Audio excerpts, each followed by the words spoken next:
All right, I think we'll go ahead and get started.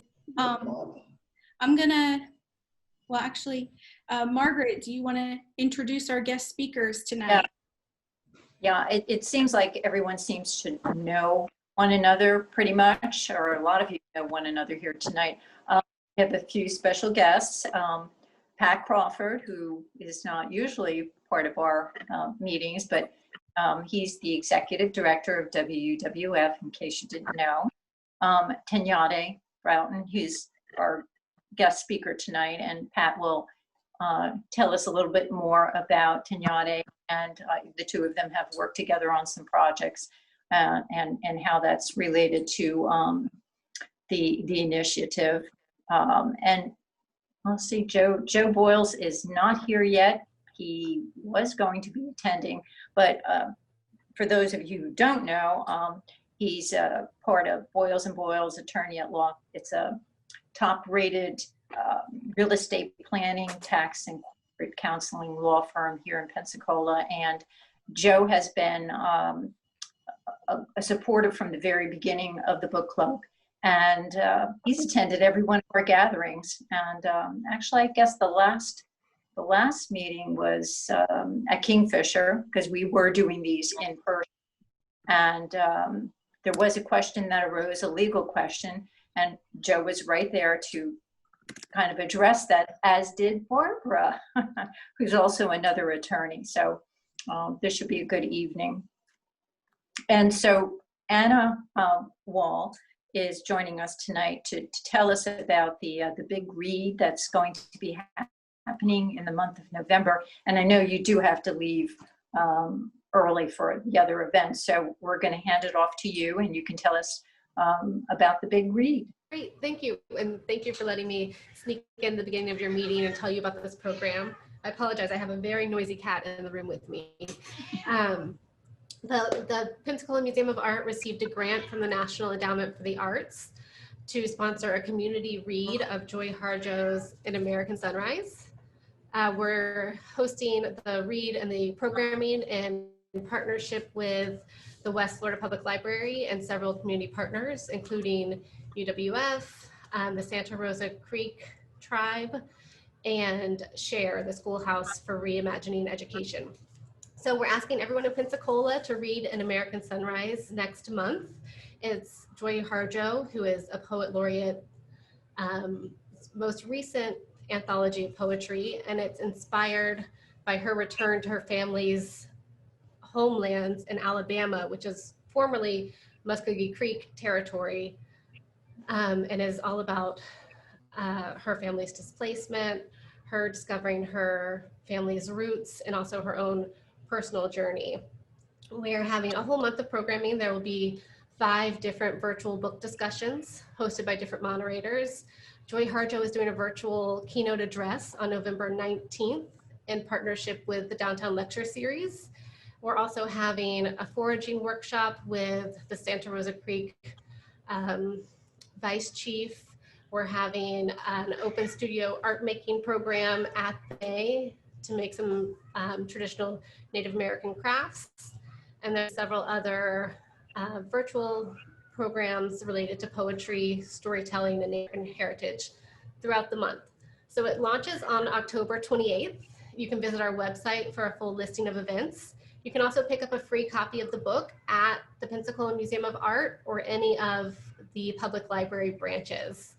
So the event runs through November with programming really almost every day. So I hope that you can join us for some and squeeze in another book in addition to your November book club pick.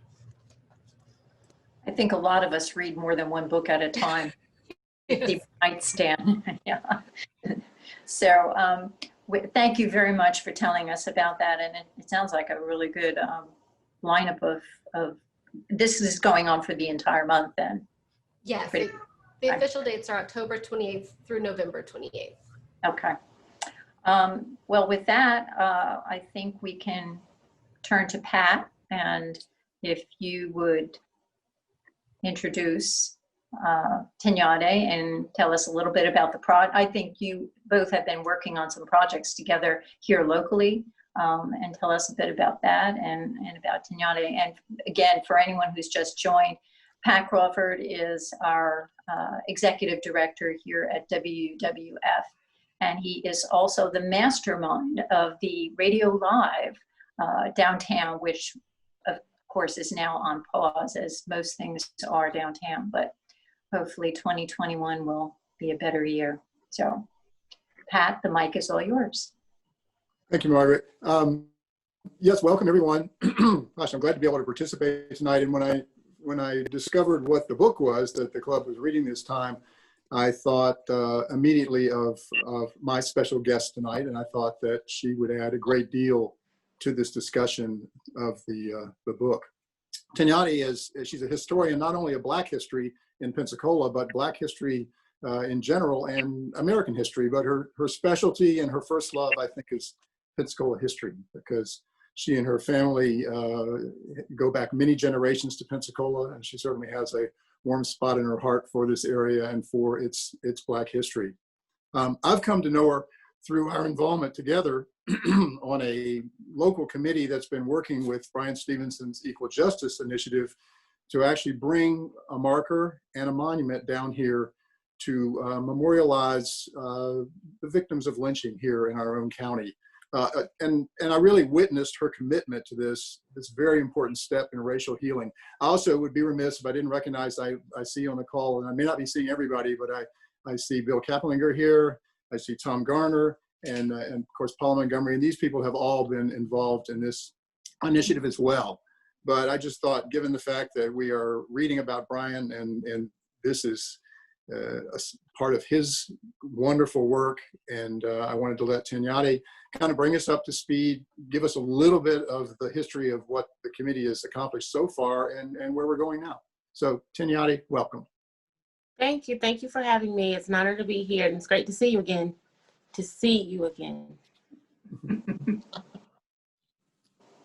Okay, Teníadé, why don't you start by sort of letting people know what the stages are in getting these memorial and getting these markers and the whole project of the Race and Reconciliation. Sure. So if you haven't been, I suggest anyone go to the Legacy Museum and the National Memorial for Peace and Justice. And it really tells the story of not just lynchings in the United States, but how that era is connected to today with mass incarceration. So it really tells the story of how just from slavery to mass incarceration, really. Now, for us though, it has, when you enter the museum, there's a series of monuments. They're cast iron, not cast iron, but they're just like metal monuments. And as you walk through the memorial, the ground descends, and it appears as if the monuments themselves rise above your head to where at one point it just looks like you're surrounded by what feels like bodies. And the fact that they're rust colored in brown tone, it makes you think of Black bodies. And the fact that the rust somewhat rolls off the monuments resembles blood. And I was even told that on rainy days, when it drips, it lands on the ground and almost taints the ground. That puts you in the mindset of blood. Now, we kept that in mind as we were bringing that idea to Escambia County. Now, another part of it is the museum itself, where you enter into the museum, which is actually on a place that used to be a site of the domestic slave trade in Alabama, which was really, I think it's the third in the nation at the time. And there are different exhibits where when you walk in, you see holograms and telling stories about the people who were once there, who were housed there. Then it goes on to talk about how punishment during enslavement, then Black codes during slavery, then Black codes during Reconstruction, and how America never reconciled its idea that Black people are guilty or its feelings toward African Americans. So we see how it extends to mass incarceration.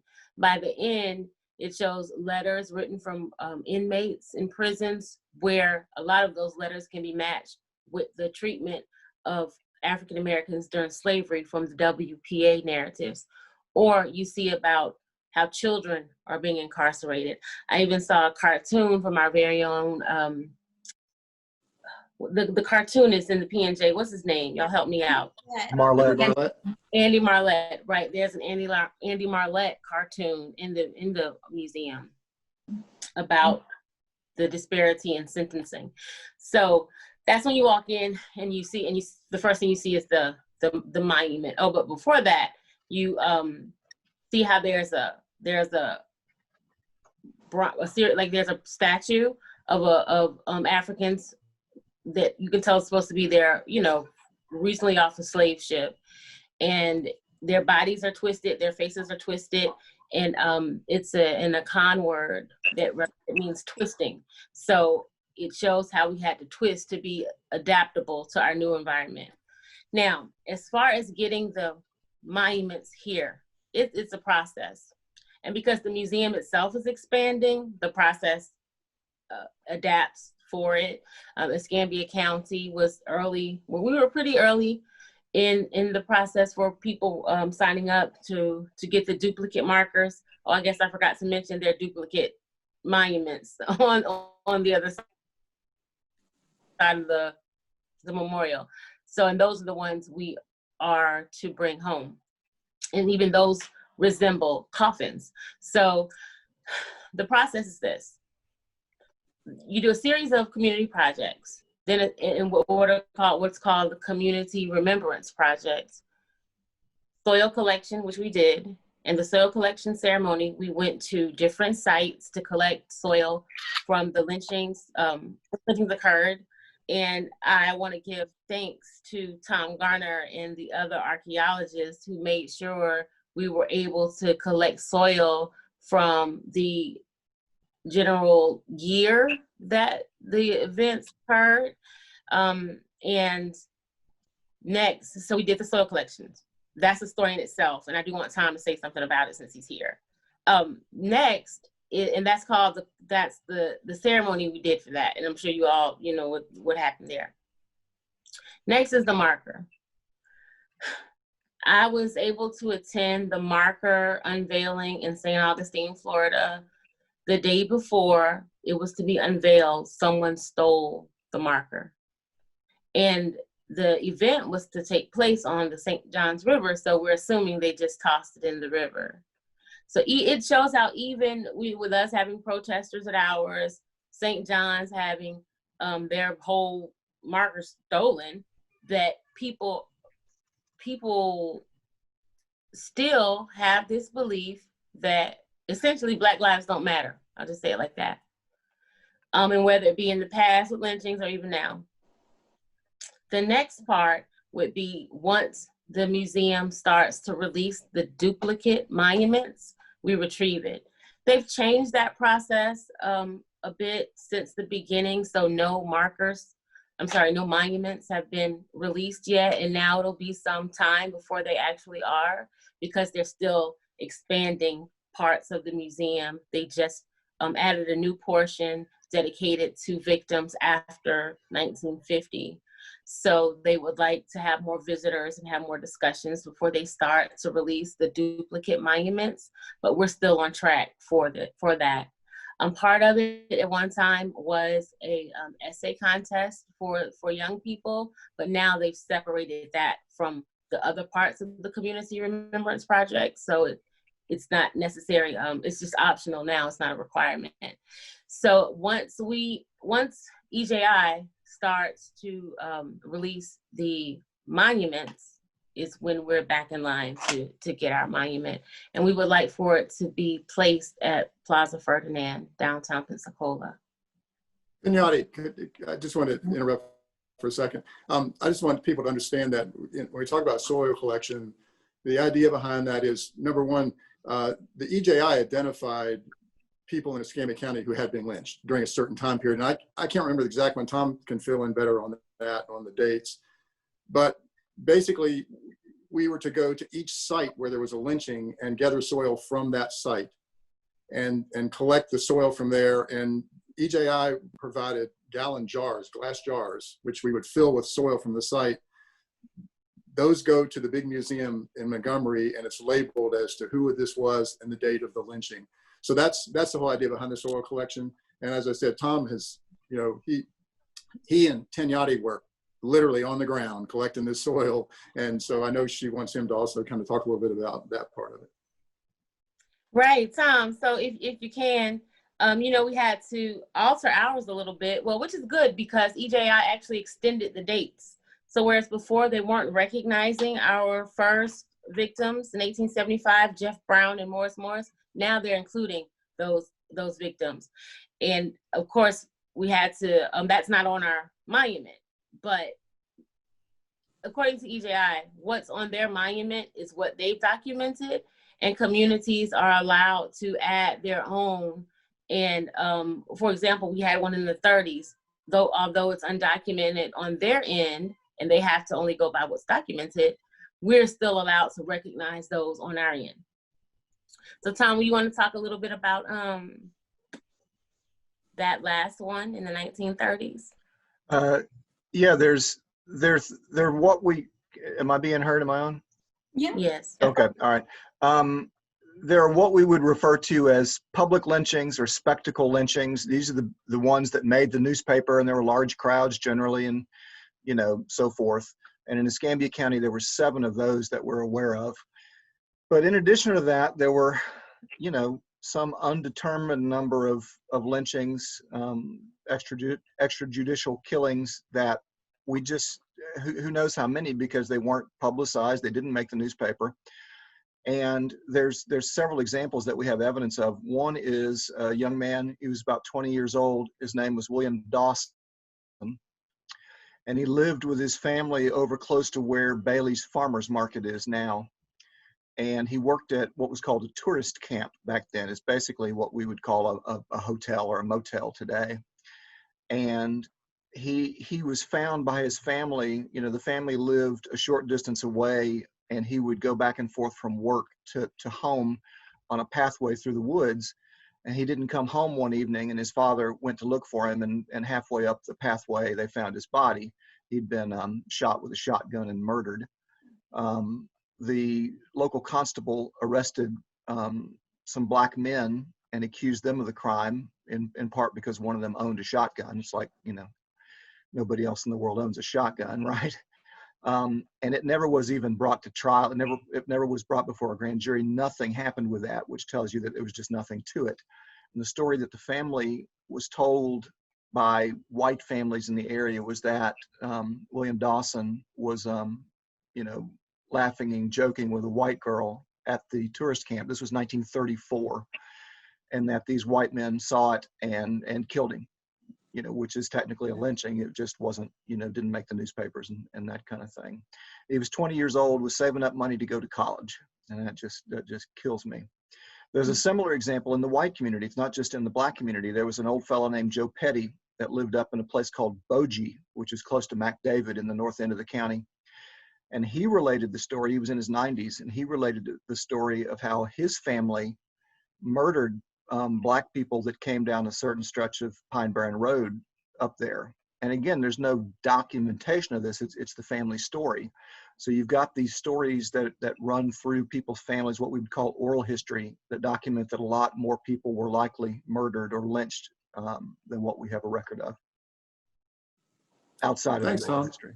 Yeah, Appreciate that. Right. So for our story, we have the earliest documented lynchings being 1875 near Seville, then in 1899 near McDavid, Wesley Lawrence. There was an unidentified lynching near Bluff Springs in 1902. Then Leander Shaw in Plaza Ferdinand in 1908, followed by David Alexander, 1909. And I think I said that right. Yeah, I believe I said that right. You got it. Then I had it, okay. Robert Matthews, 1910, Gold Point. There's an interesting connection to a lot of these, though. And it's early on with Jeff Brown and Morris Mose, you know, near Seville, you had 1875, Reconstruction, you had this growing city, a strong African-American population. a push to stifle Black progress. While at the same time, a year before, you have a Black mayor, right? And John Sunday is around, and so there's a lot of Black excellence and again progress in this era. But there's still this idea of the danger of Black men, and to a lot of it, really jealousy, right? So a lot of just jealousy about the fact that people that you said were supposed to be subservient, people who are inferior, are able to run the government. They're able to read and write and create laws.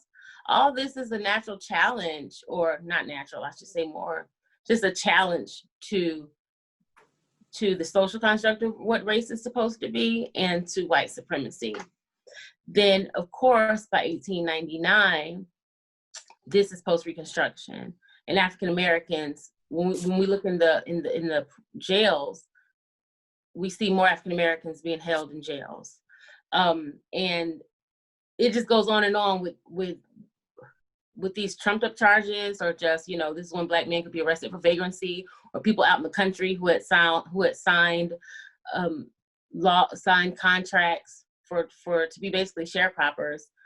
If you broke the contract and tried to flee, you could be arrested. So socially, socially and politically, there's a lot happening that's trying to just push back African American progress.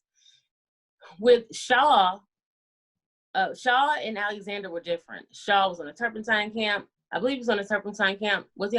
Yes, he was. At a turpentine camp. So there was this sense of him being a foreigner, which caused people to, and not, from the city, which caused people to care less about it, in comparison to a situation like David Alexander, whose family actually lived in Pensacola. Alexander's buried at either, I want to say, Zion or Magnolia cemeteries, one of the historical Black cemeteries here in the city. He had a family, so it was a little different. And I think because of that, that's what made there be this uproar about his murder. Not necessarily because people were just tired of lynchings.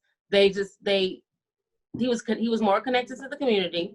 And secondly, around this time now, it's just showing that even the people who are supposed to be empowered and have control in the rule of law, that they don't have control of the rule of law.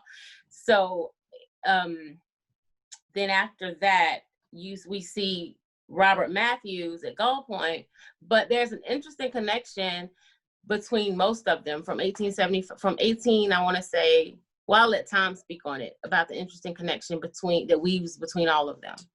You're talking about the family. Right. Right. Well, there's a particular family that lived in what's called Bogie. If you go north on Highway 29, just before you get to Century, you'll run into McDavid. You've probably seen that. Just below McDavid is a little town called Bogie. And there's a family up there that was associated with several of these lynchings. The 1899 lynching of Wesley Lawrence, he was alleged to have assaulted a white woman who was the aunt of the person who was assaulted in 1908. And then the 1910 lynching was the first cousin of the woman in 1909 was the guard guarding the prisoner when he was removed from the train and lynched. So you've got this one particular family that's associated with event after event after event. I mentioned the old fellow Joe Petty that talked about the family murdering every Black person that came down a stretch of Pine Barren Road. That's the same family. So it's really kind of eerie. All these lynchings that are associated with the same family. Right, and then what we see as it translates to justice, though, right? When we look at who the deputies were. Oh yeah, the lynchings. Several of the lynchings were investigated by deputy sheriffs that were members of this family. So it's difficult to see how you're going to get justice when it's the same family that is doing the lynchings that is also investigating the lynchings. It's one of those things where, we talk about Black Lives Matter today and racism that still exists in the police department. And for a lot of people, I think there's a disconnect with the past. But if you study the past, you can see some of these patterns. I see these patterns where law enforcement, some law enforcement anyway, was provably associated with some of this racial violence. And so you can begin to see that maybe there's a continuum, you know. Same thing with like an issue like healthcare. If the Black community tells us today, look, we're being hit harder by COVID than the white community, you look back historically at what healthcare has been for the Black community for generations, you can begin to go, oh, well, I can see there's a through line here. It's not just an isolated thing currently. I think we have a tendency in the white community to think that the Black community is exaggerating. But if you understand the history of what the Black community has been through, you can understand that, no, there's a pattern here, and what we're dealing with today is the remnants of that pattern. Even if it's not as bad as it was, you know, pre-Civil War, it's still bad, and it's still a continuation of that pattern that's been going on for generations. I think that's why it's important for us to understand this history, and particularly at the local level, so that we can tie it to our own, you know, things that we're familiar with. It's interesting. Teníadé posted on her Facebook page, and if you're not looking at Teníadé's Facebook post, you should, because she has some really interesting and cool local history. But she took a picture a while back at a small little building behind the Coffee Cup restaurant. You know, the old Coffee Cup restaurant that's down on Cervantes. And there's this little building in the back behind the main building, and you don't really notice it.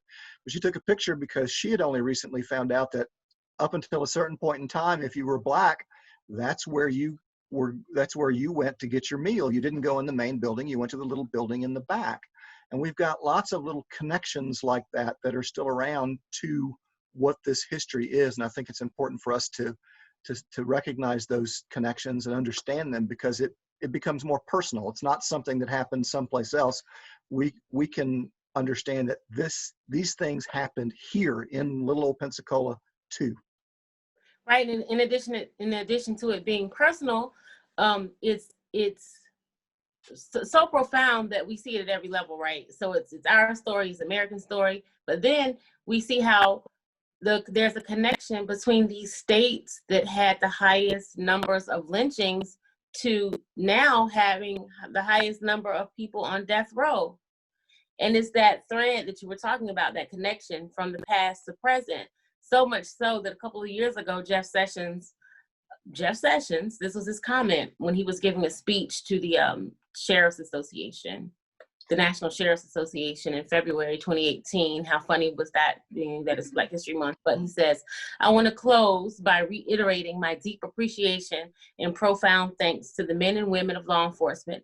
And I want to thank every sheriff in America. Since our founding, the independently elected sheriff has been the people's protector who keeps law enforcement close to and accountable to the people through the elected process. The office of sheriff is a critical part of the Anglo-American heritage of law enforcement. We must never erode this historic office. I know this, you know this. I think that's a good note to transition, I think, into the discussion of the book, because this is the book club, and I don't want to cut too much into the time of the discussion about the specific book. But thank you both, and you know, I want you to be part of this discussion as well. That's given us a great local perspective. But I'm going to kind of turn things back over to Margaret and let her kind of take us into the next phase of this. I hope she's still there. Yeah. She had to borrow my phone. We made it work. She Good. might be on mute. Oh, yeah, Margaret, you're on mute. Okay, sorry about that. Yes, we had some technical difficulties. Can you hear me now? Yes. Yes. Oh, okay.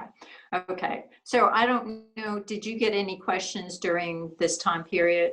I know that you've been monitoring, Jenny, anything that was coming in. No, I've just been sharing some additional links, but yeah, I think our speakers really did a great job of linking their work to, you know, what we've been reading about in Just Mercy. And I know that there were some people that joined tonight who, you know, were interested in this discussion, and also just people who were members of the book club, and maybe just a little bit of both. But how many people here have read Just Mercy by Bryan Stevenson? Okay, cool. So were there any initial thoughts that you guys have from the book that you want to share? Anything that maybe stuck out at you, or something that Teníadé and Tom and Pat brought up that kind of linked everything together for you? I think you have to unmute everyone. Well, I'm not going to get in the book discussion part, but I will say this. This is not how To Kill a Mockingbird ended. That's for sure. To Kill a Mockingbird, that was the setup. The reality was just mercy. Right. Yeah. And that's really interesting too, because that's one of the things that Margaret and I talked about, was how interesting that the central case was based in Monroeville, and we have these ideas and ideals about Monroeville. And I think maybe even with the pseudo sequel to Kill a Mockingbird, Go Set a Watchman, I think even that maybe started to kind of crumble that fantasy a little bit.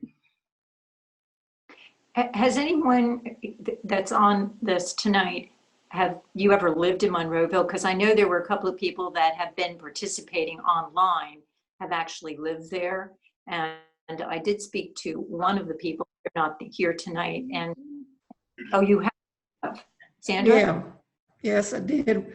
Lived in Monroe County for about 4 years. This was, let's see, that's a long time ago, but it's was the end of the 70s and the early 80s. Lived up there for about 4 years. I actually lived in Frisco City, which is just south of Monroeville. So what were your feelings about living there? What did the comment that was made to me by someone who actually had a bookstore downtown said it was like you were locked in the 60s? I guess you kind of were. You know, the whole thing that has come to light, the race thing, it's really given me a chance to think about where I fit in this. And I guess I went blissfully on my way as a youngster and in my early life, not aware of the problems. But yeah, Monroeville was pretty much behind the times in some ways. If I can talk about my experience as a teacher in the high school there, taught juniors and seniors. And this was a time maybe 10 years before when integration was first introduced. Many counties in central Alabama, the white parents deserted the public school system and created private schools.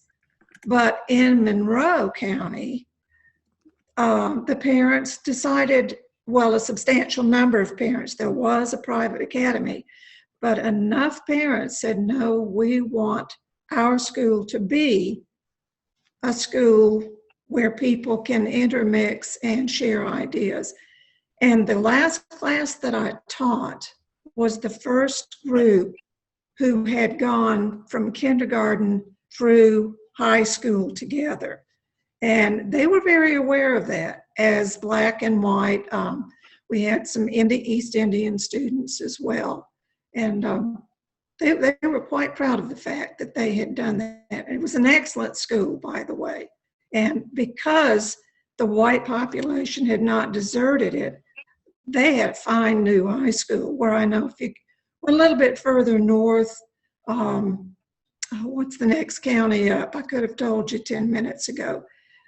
Their public school system was pretty much falling apart because of the desertion of the white students.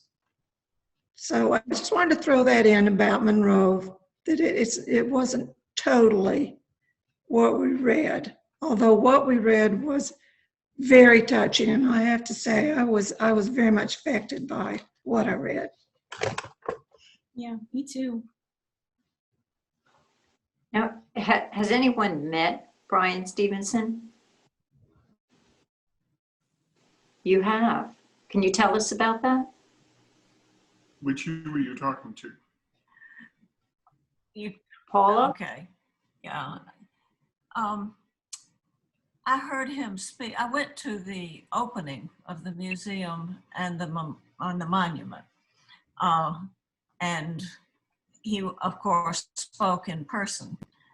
I can't say that I met him personally, but I did see him and hear him. And I heard him one other time. He was speaking to a group in Alabama, a church group. In Mobile, right? Oh, I'm sorry, Yeah. different thing. Okay. Different thing. Yeah. Okay. So, like I said, I haven't met him personally, but I have been in his presence a couple of times. Well, I find him I know, absolutely inspiring.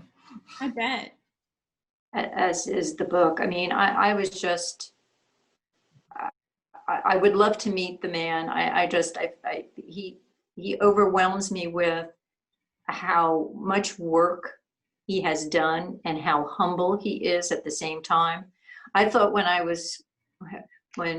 this book was voted on and we were going to read it, I generally read before I go to sleep. And I thought, this is not going to be good. I'm going to be having bad dreams. And he's just, the way he imparts the information,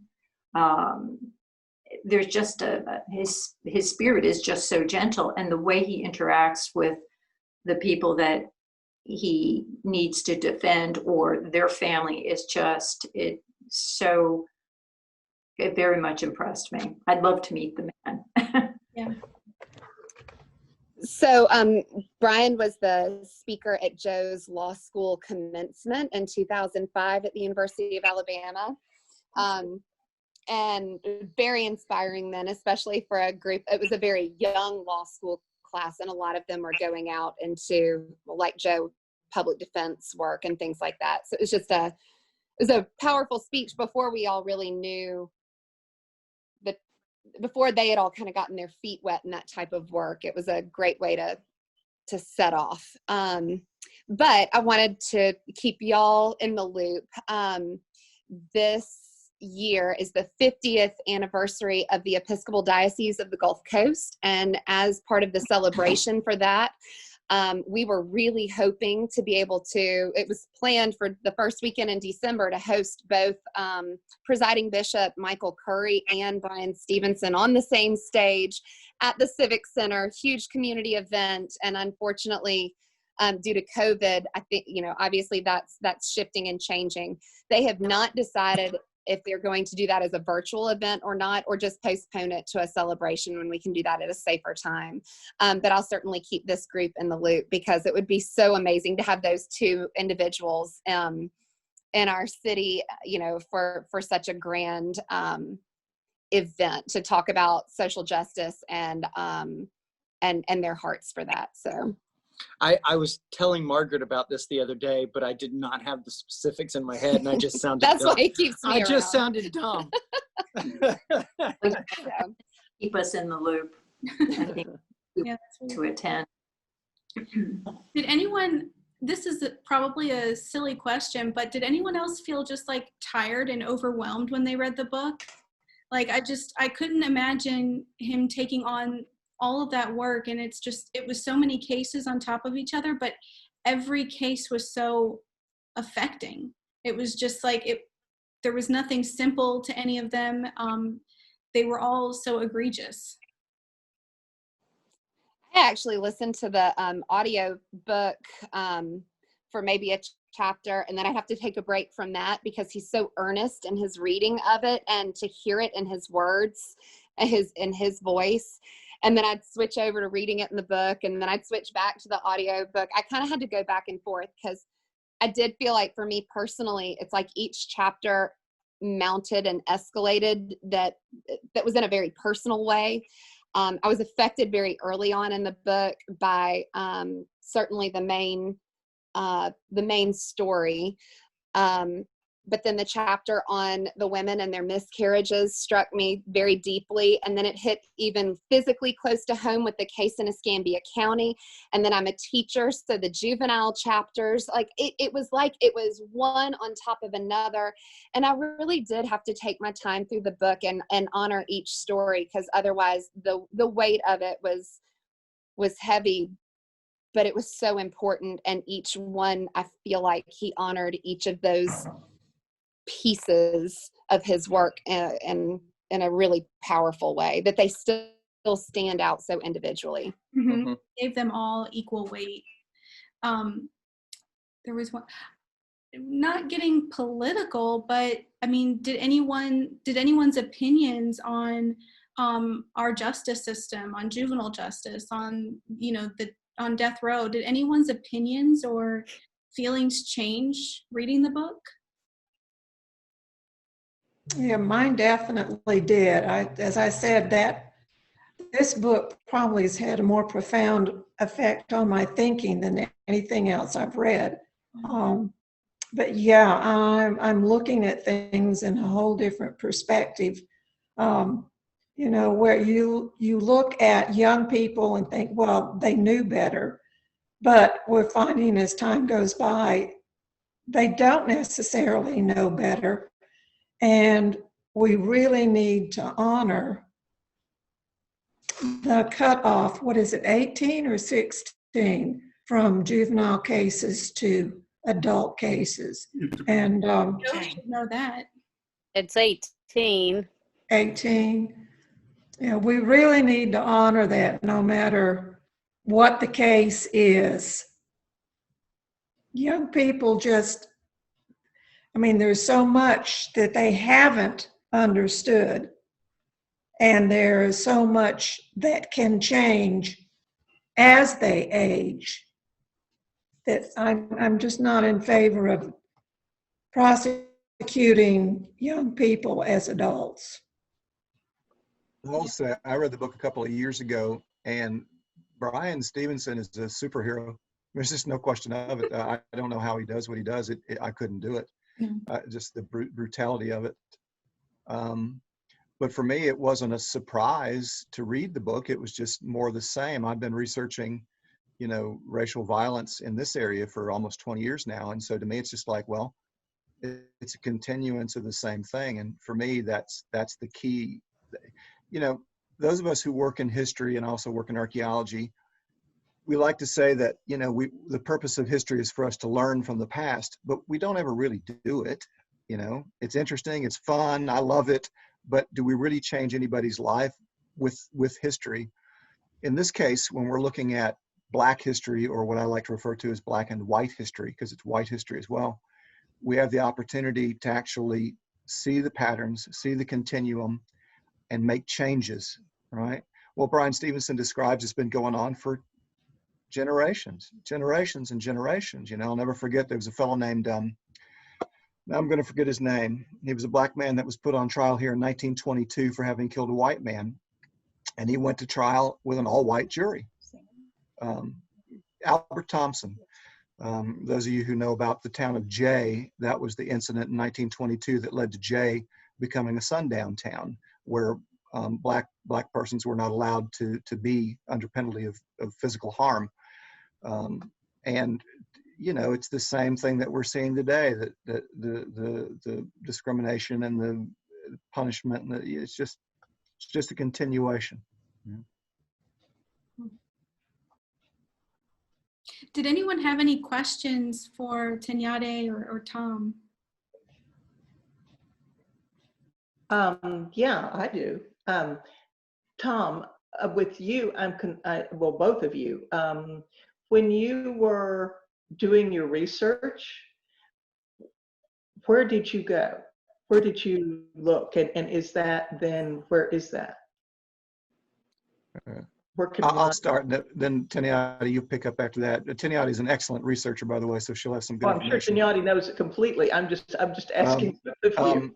You know, historical research is a lot of different things. If you think about what things that we create as a society, and it's true today as well, that have information. It could be books, it could be newspapers, it could be legal documents, court records, photographs, maps, city directories. It's just, and as a researcher, you try to figure out where this little scrap of information is likely to be, where that little scrap of information is likely to be, and pull it all together into a story. And that's historical research. It's one of the challenges, and one of the things I find very fun about historical research is it's like a puzzle you're trying to put together, and you think, well, I'm missing this piece of information. I'd like to know this.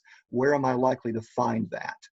And you pull from all different sorts of sources, just like you would if you were researching something that, well, today you just go on the internet. But well, Teníadé, let me ask you then, how did you first get interested? I mean, besides your own, how did you get so interested in history generally? A lot of people aren't. I happen to absolutely adore it, but a lot of people aren't. Was that just, how did you get passionate about it? I think I always was exposed to just phenomenal African Americans growing up in my church, Allen Chapel AME.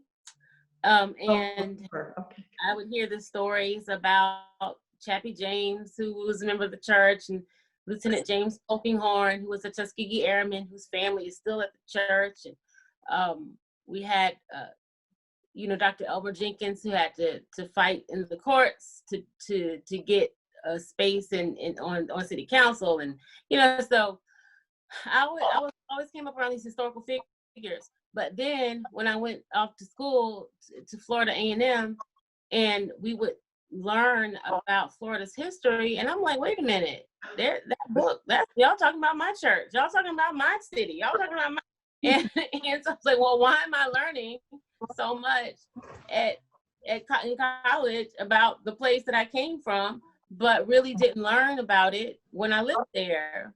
So that's really what sparked my interest, and the fact that I just think we're the most fascinating. I just think, and maybe I'm a little biased, but hey.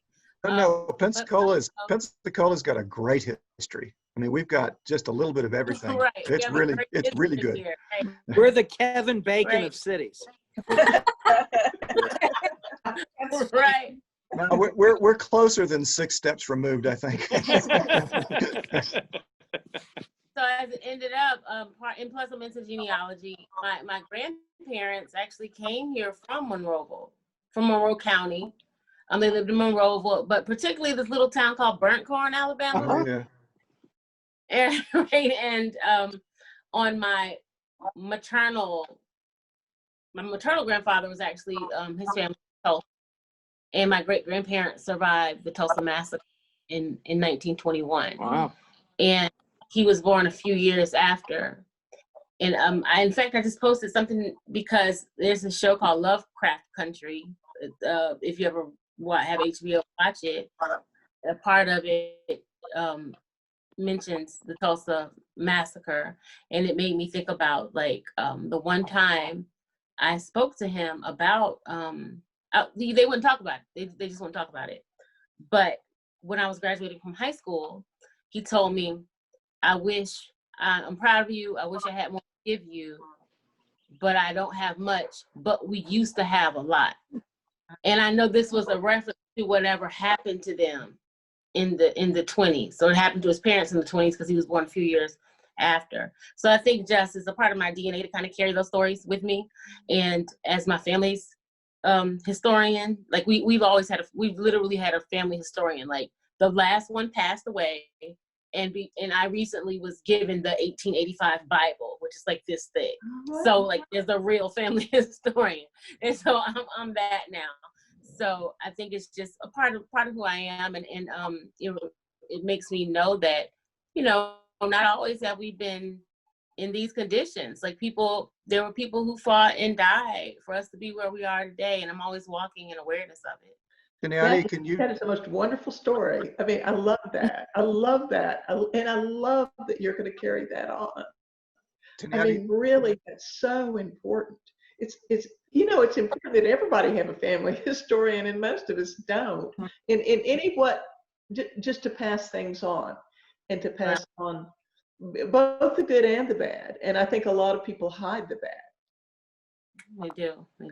Teníadé, could you talk about the exhibits you're helping to work on that WUWF Historic Trust is putting on, if that's appropriate? Well, can you talk about how you found out T.T. Wentworth was a Klansman to set it up? You want me to talk about that? Go ahead, because you got to set the stage. You just can't walk in the room. You got to set it. All right. Well, I'm sure everybody's familiar with the T.T. Wentworth Jr. Museum. It's been a state museum since about 1989. T.T. Wentworth was known locally as Mr. History because he collected historical things, and people would take him historical things. And he started that back in the 1920s when he had a bicycle shop. And in the early 1980s, he donated that collection to the state of Florida. And about the same time, the city of Pensacola built their new city hall, which is where they are now. And the old city hall, which is now the Wentworth Museum on Plaza Ferdinand, became the Wentworth Museum, was transferred to the state of Florida.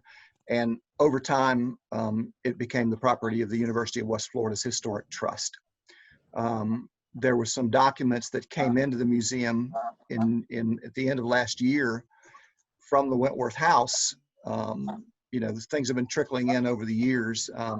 TT donated his major part of his collection, but he had stuff tucked away everywhere. And that stuff that's been tucked away over the years slowly works its way into the collection. And some documents came in at the end of last year that were from T.T. Wentworth's personal files, and they were Klan documents, and it was letters and photographs and literature and so forth. And it just very clearly identified T.T. Wentworth as what we would know as call the president of the Klan, the local Klan chapter of the Ku Klux Klan. He was called the Exalted Cyclops, which was their term for president. And he became president in 1925 and was president at least until 1928, but no doubt beyond that. The documents, this particular collection of documents, ended in 1928.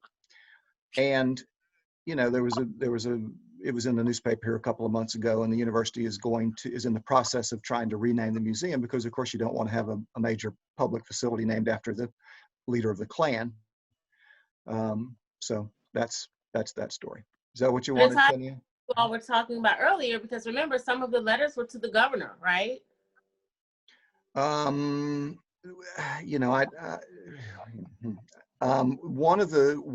were some prominent members of the Klan. One was a senator, a state senator, and I think another one was a Congress member.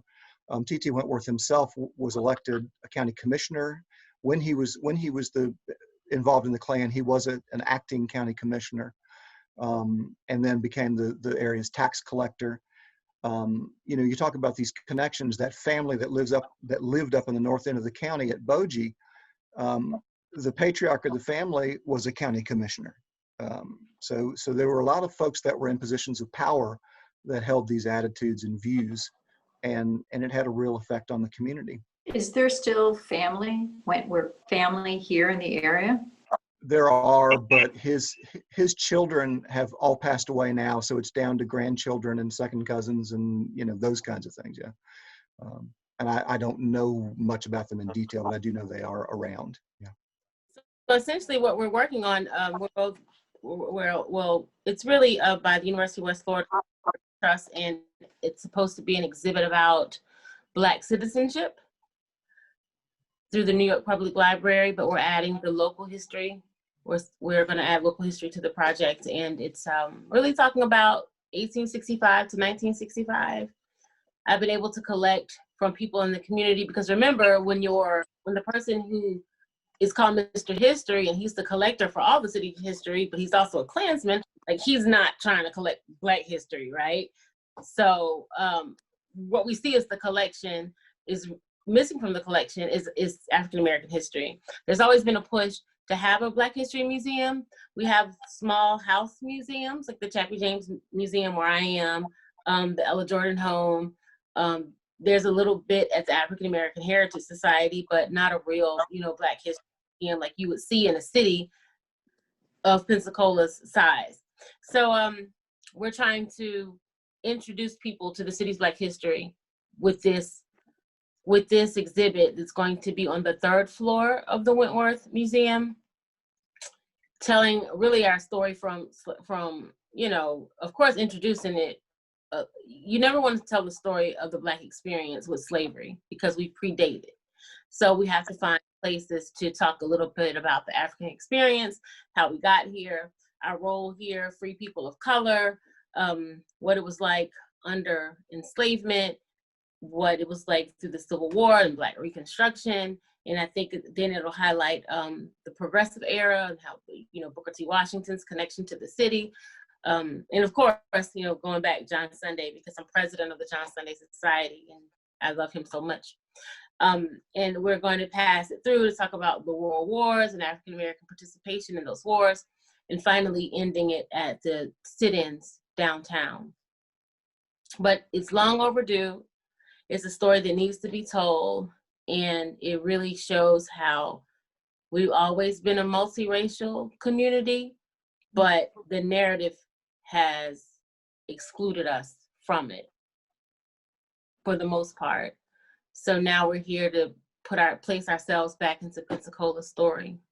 And I will say that I don't think we in the white community really understand this history.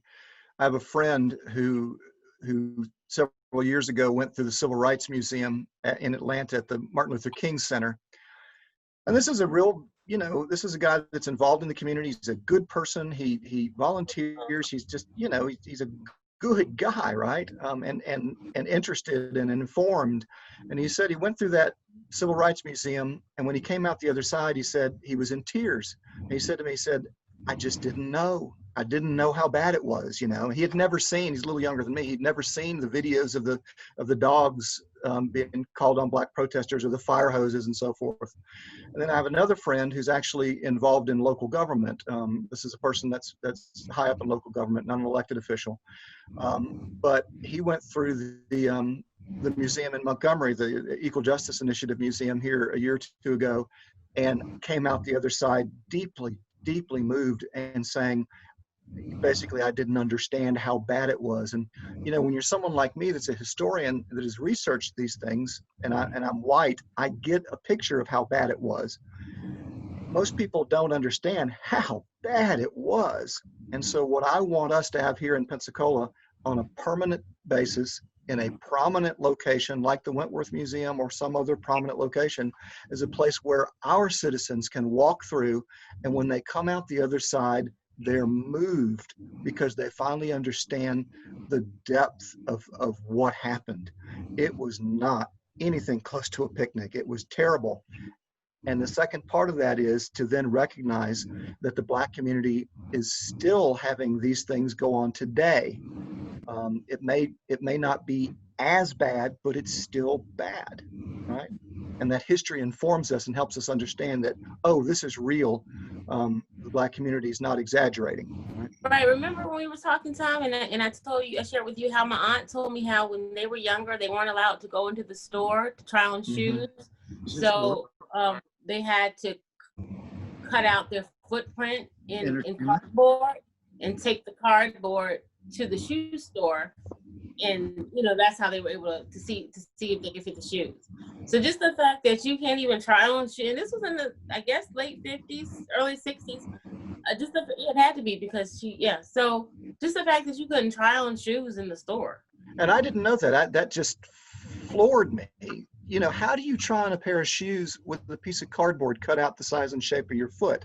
How do you do that? And then you get the shoes home and they pinch or they're not quite right or whatever. And can you bring them back? No.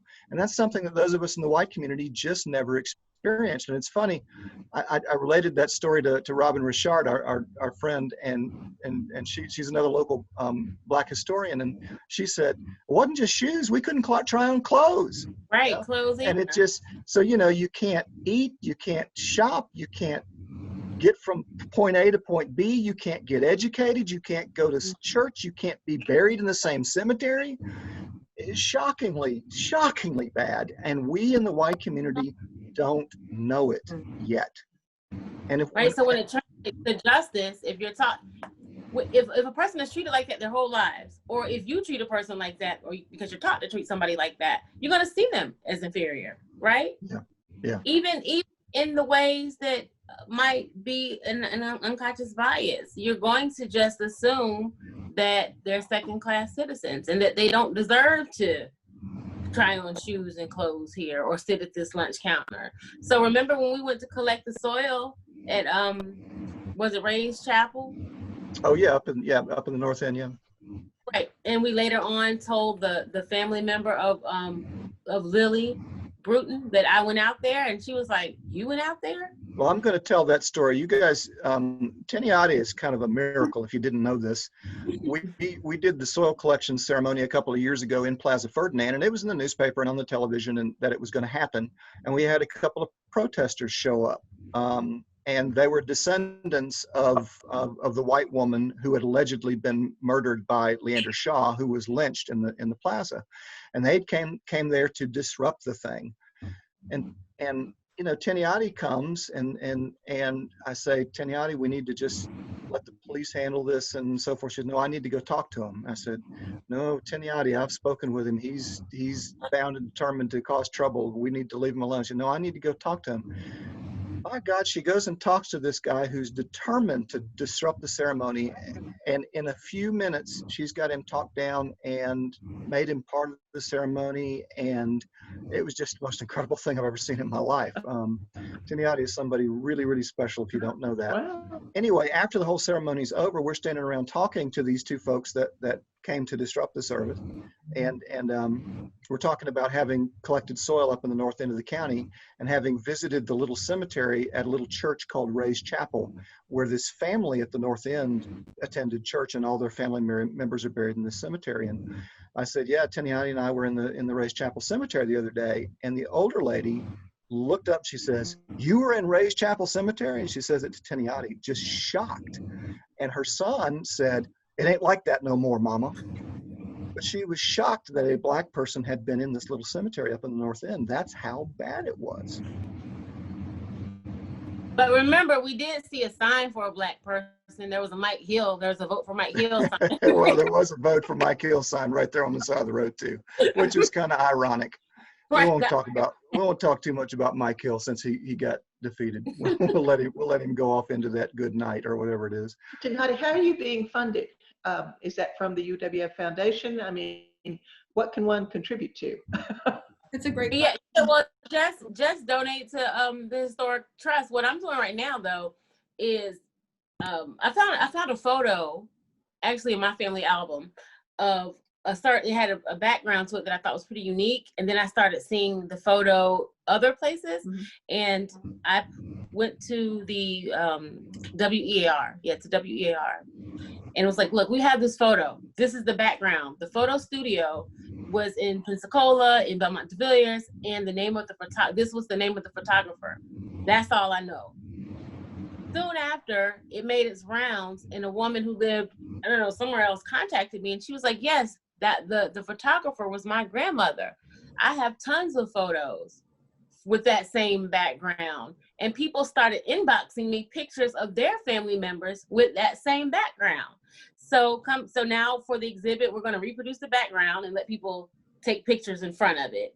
But her name was, can't remember her name now, because wrote in, I can't remember, I just can't. But here it is, she's a black woman who owned a photography studio, who took photos and had her own business and made something from herself at a time where the most you could be was maybe was a school teacher or a nurse. But a lot of women black women in that time were either washerwomen or domestics.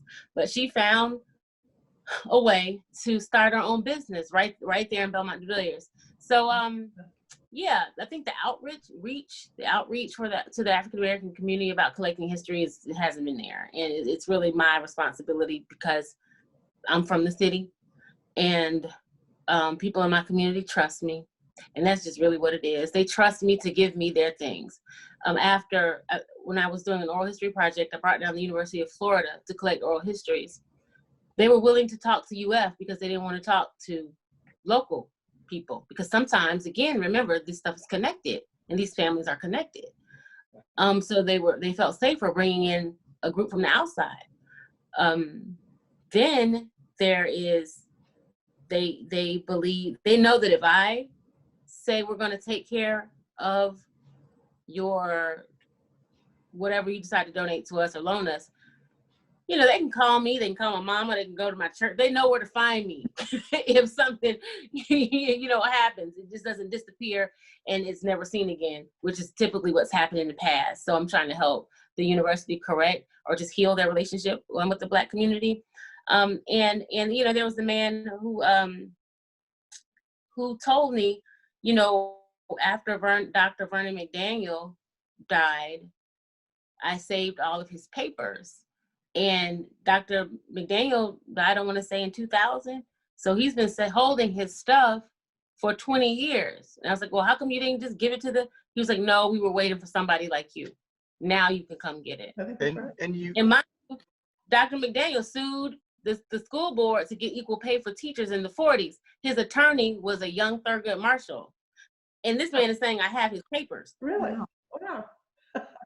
I will say it's my experience that the Black community does not trust the white community to curate or interpret its history. And I think there's good reason for it.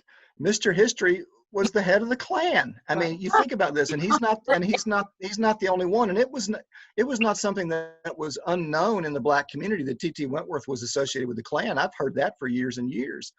Our challenge as a community, and University of West Florida's challenge, is to figure out a way to bring this history to light that puts it in the hands of the Black community and trusted members of the Black community like Teníadé, both in terms of funding, in terms of having a facility. And, you know, University of West Florida, the Historic Trust is the biggest historical entity in the community, and they have a responsibility to see that this gets done.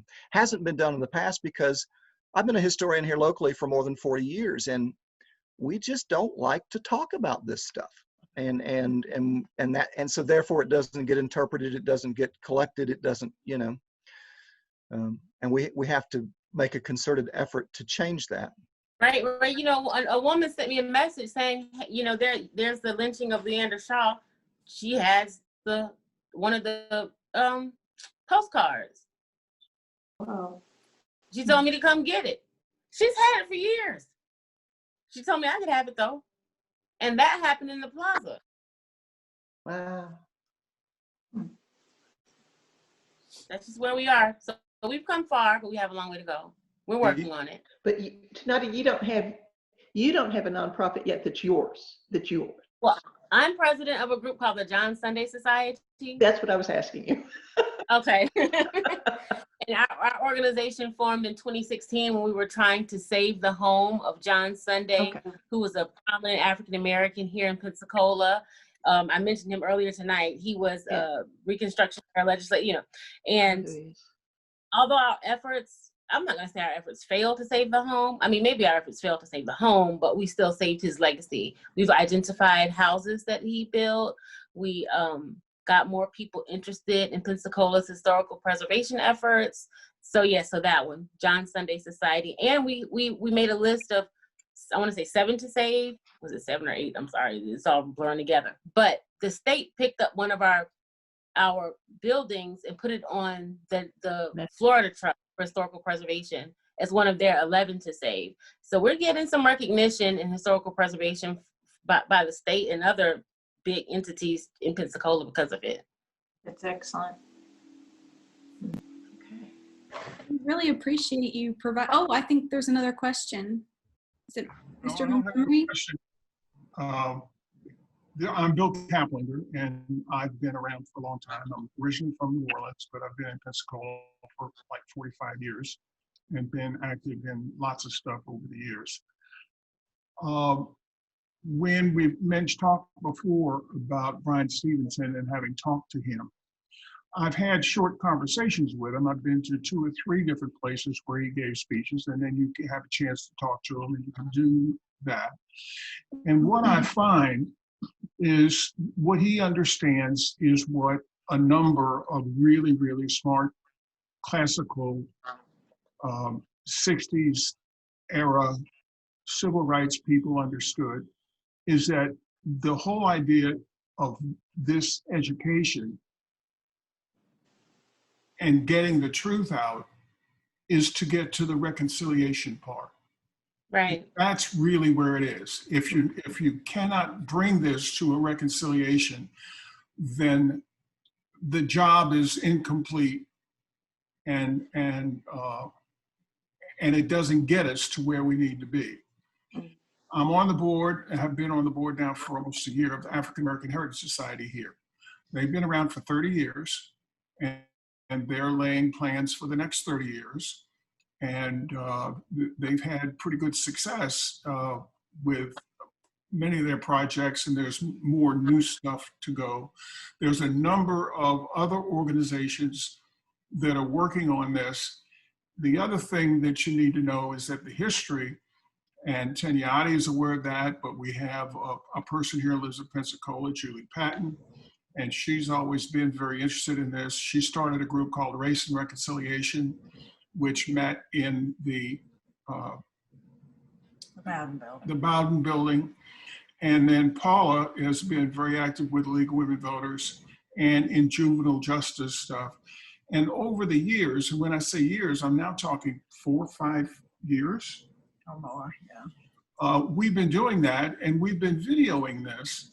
And so the panel discussions, the things that we've had, the people who we brought in to talk about these things, there's a rich history and a lot of stuff to disseminate. So when you talk to your friends, keep this connection going between these people and other people, because there's a large number of people who have been working in their own ways on this problem.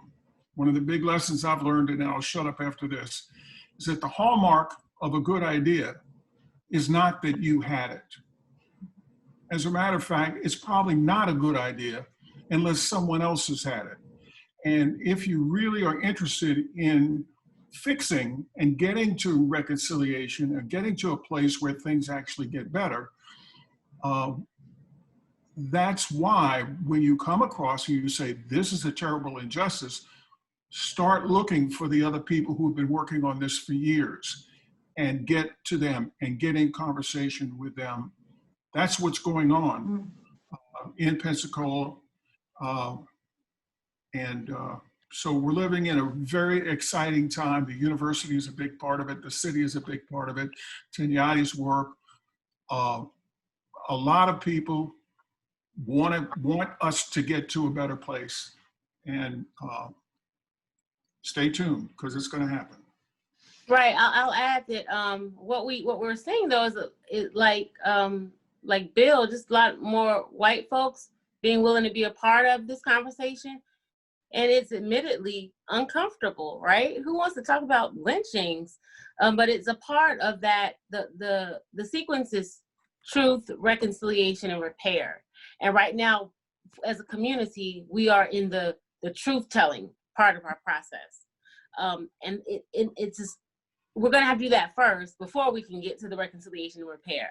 So something that Tom's suggestion is really on the repair end of things. Well, now that we know that Wentworth was a Klansman, let's talk about it, how we're gonna reconcile it and how we're gonna repair it. We can repair it by making sure we have an African-American museum that includes the Black story into our city's narrative. And part of the point of the uncomfortable truth, we saw that when we had the protesters at the Community Remembrance Project. And a part of the truth telling, you're gonna have to bring up recall some memories, recall some things that hurt. Someone was crying because of it. Will Dawson still has a living relative here in Pensacola, Miss Ora Wills. I'm sure a lot of you know Miss Ora Wills. She taught at the university for years. She's in her late 80s, I want to say now. And she's waiting for her uncle to be recognized. And that's reconciliation for her. She's waiting for us to tell the truth about him so she can have her reconciliation. And we got to put it in this exhibit to repair it. We're part of what we're doing with the jars. We have the jars are glass jars, but they're shaped like blood, sweat, tears, depending how you look at it. It's really this interesting artistic interpretation that'll be a part of a traveling exhibit in the city. So we're ready. I want to thank you all for having me this evening. I really, really, really enjoyed myself, and I know I could talk people to death, so I'll stop here. You're fantastic. Thank you. Yes, thank you. Thank you so much, Teníadé. And the only thing I would add, and you're right, it is about difficult things, talking about difficult things and coming to grips with that. But I just wanted to share a really short quote with you all that kind of, to me, sums it up. It sums up what Bryan Stevenson's all about, and it sums up about what we've been talking about tonight. And it's a quote from James Baldwin, the great writer, who wrote so many wonderful, and had so many wonderful quotes, particularly during the early civil rights days.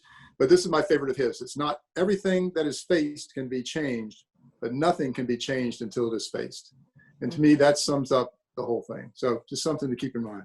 Can I give a Bryan Stevenson quote? Absolutely.